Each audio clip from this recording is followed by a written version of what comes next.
Sorotan lainnya, Saudara, Majelis Hakim Pengadilan Negeri Andoolo, Konawe Selatan menolak eksepsi kuasa hukum Supriyani, guru honorer SDN 04 Baito, yang dituduh menganiaya anak seorang polisi.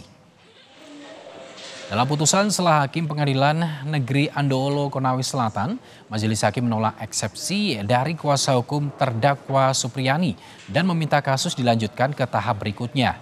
Hakim menilai bahwa surat dakwaan dari Jaksa Penuntut Umum Kejaksaan Negeri Konawe Selatan telah memenuhi uraian cermat dan lengkap. Majelis Hakim menimbang bahwa materi eksepsi kuasa hukum Supriyani tidak menyinggung dari pokok perkara. Selanjutnya, untuk menguji surat dakwaan JPU, Hakim menetapkan untuk melanjutkan ke tahap selanjutnya.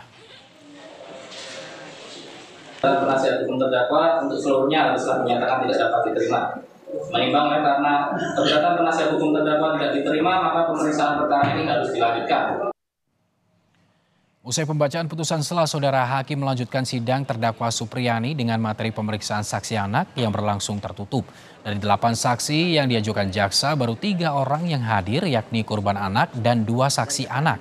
Usai pemeriksaan saksi, Supriyani menyebut seluruh pernyataan saksi anak tidak benar. Kuasa hukum menyatakan ada ketidaksesuaian antara keterangan korban saat di BAP dan saat di persidangan.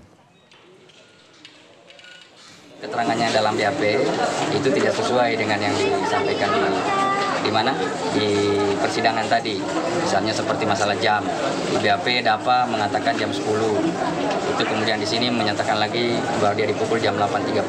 Kemudian 2 anak tadi, ada satu juga menyatakan lagi jam 10. Kemudian yang satu saksi tadi yang terakhir juga mengatakan tidak tahu. Tadi terungkap fakta bahwa katanya Dalva dipukul itu lagi dalam posisi berdiri kan, posisi berdiri. Di depannya ada meja dan di belakangnya ada kursi, kan?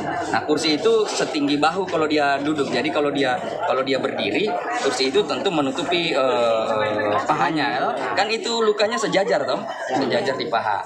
Nah makanya itu yang aneh kalau kita melihat bagaimana caranya dia dipukul sejajar paha, padahal kan di belakang kan ada penghalang.